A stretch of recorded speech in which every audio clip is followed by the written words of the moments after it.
Welcome to Second Take, the show that focuses on the issues behind the news. President Jacob Zuma launched the state-owned mine Vlakfontein last weekend, but it may not be plain sailing for the company. Mining Weekly editor Martin Creamer is in the studio to tell us more. Welcome to Second Take, Martin. Thanks, Shannon. What is the main issue concerning the newly launched state-owned mine? I think it's flawed as a framework because, as anyone who's watched our World Cup soccer knows, the referee and players are separated. You can't have a referee who's also a player. And if you do, then you must get another referee. And so what we are having in situation in South Africa now, where the state, through the voice of the president, Jacob Zuma, is saying, up to now, South Africa has been a regulator of the mining industry. But from now on, it's going to be a participator. And it must participate actively and intensively. And I think against that background, we need a new legislative framework which introduces a regulator, like Eskom is regulated. It doesn't take its own decisions on lifting tariffs. It has to go through a regulation process. And if you look in other countries that have state mining companies, like Chile, for instance, you actually go to the High Court to get your mineral licenses. That's how objective they want it to be, totally arm's length, so that the state can't have any influence on who gets those licenses. And you can see now with the big companies like BHP Billiton, they're going to put $10 billion into Chile. They like that atmosphere. Whereas BHP Billiton is putting zero into South Africa because it doesn't like what it sees. So we've just had the Fraser Institute now, putting us in the lowest rung of hell when it comes to mining confidence. And so we really need to have a framework that people can see is objective, and you can't have the state being a player and a referee. Now, Mineral Resources Minister Susan Shabangu has expressly said that she will not give preference to the mine, but that's not the same sentiment as the Energy Minister. You see, Susan Shabangu, the Minerals Minister, she's been a breath of fresh air. I mean, she says the right things. She's determined to enforce them, and I think with the overall of the legislation in her hands now, she could create some sort of objective regulation. But in the meantime, she's saying, I haven't given any preference at all to the state mining companies. I will not give any preference at all to the state mining company. I have turned down some of the applications and given them to the private sector because they complied in a way that we want. So she's determined, putting her foot down, this is going to be a no bias situation. But from the very same platform, you had another Minister of State, the Minister of Energy, Dipuo Peters, saying it would be wrong not to show bias to the state mining company.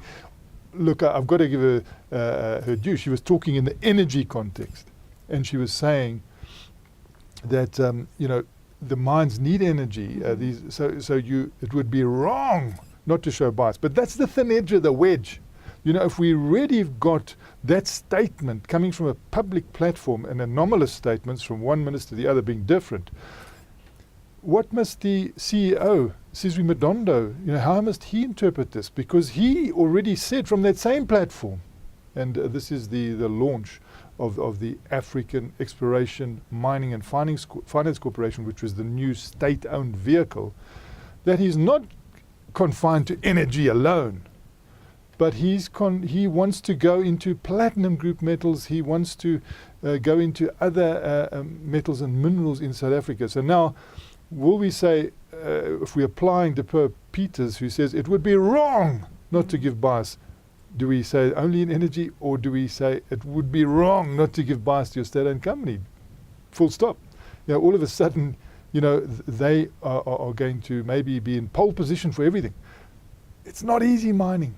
You've got to have deep pockets. The capital is huge. Even more, you've got to have top management. I mean, are they going to be able to lure top managers into a state mining company when state mining companies throughout the world, in the words of Patrice Motsepe, have had singularly unimpressive performances. So are your top managers going to go into there? Probably not.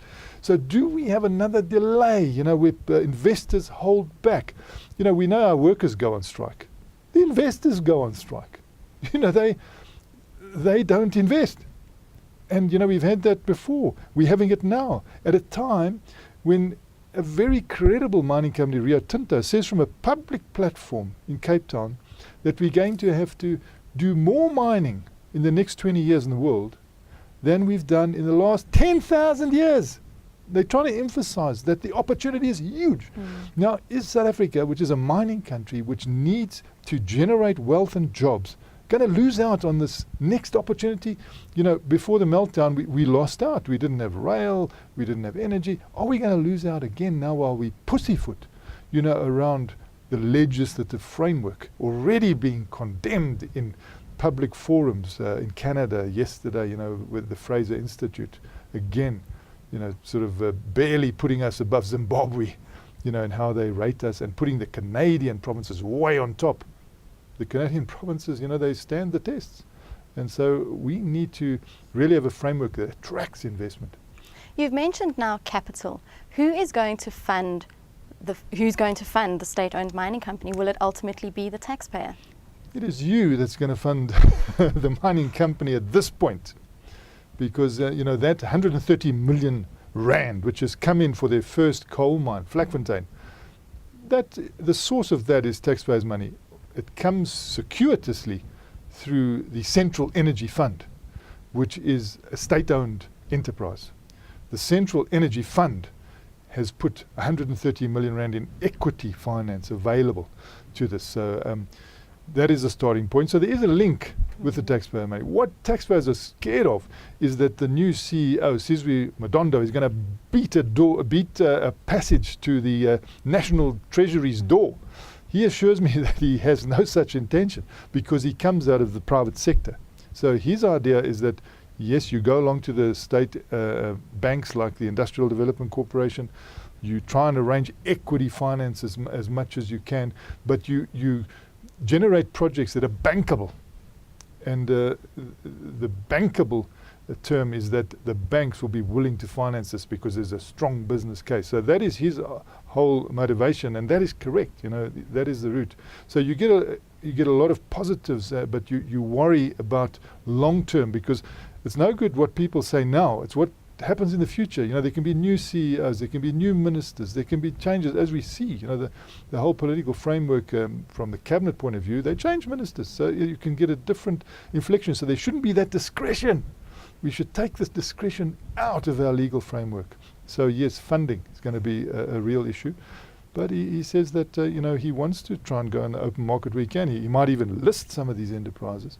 And we see that's the way they do it in Africa. I mean, we've got a situation with Metarex now. It's a South African company. It's listed on the Johannesburg Stock Exchange. It's mining copper, and it's going to open another mine in the Democratic Republic of Congo. And it has a state partner. But that state partner takes 20%. And I believe that the state should pay its way in at the equity level if it wants to participate. Pay your way like an investor, like we could as a shareholder. Pay your way in, but don't try and manage. Let these guys do the hard yards. And you make sure that you're watching them, so you mitigate your risk and get that revenue flow. So there are other models that they could use to make sure that there is a revenue stream for the poorer community in South Africa, and that we do get more out of our metals and minerals. Because we see now in Guinea, they have called in George Soros, who's a well-known funder of projects and well-known in the foreign currency situation. He has come in and they said, look, we want to get a lot from mining in our country because we've got a desperate situation here. So make sure that we get a lot, but also make sure we get investment, that that the investors' appetite is still wet. So we need to get someone like that who can straddle a course where there's a win-win-win situation. Now, speaking of investors, do you think this is the first step to nationalisation? I don't. But people say to me I'm crazy because they keep hearing this nationalisation. I don't think that we're going to have nationalisation, because, the day that they announce nationalisation of the South African mining industry those investments on the stock exchange will plummet to such depths that none of us will have a pension anymore, because all our provident fund money and pension fund money is all sitting there. You know, the consequences are too dire. You know, you announce a nationalisation in the wrong way. Okay, if we had to say that we're going to put Mick Davis from Extrata in charge of this process to make sure that everybody, that would be a different story. But you've got to have that, keep that confidence. And you know, the nationalisation announcement would be devastating. And we continually hear the president saying that's not our policy.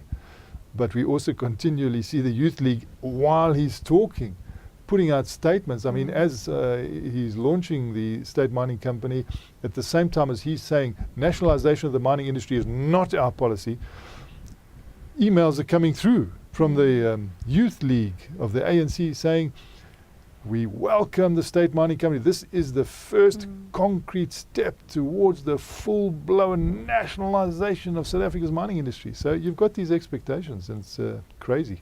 Well, we'll just keep looking out for it. Thank you, Martin. Pleasure, Shannon. That's the show for today. Join us again next time for more news and insight into what's happening in the mining world.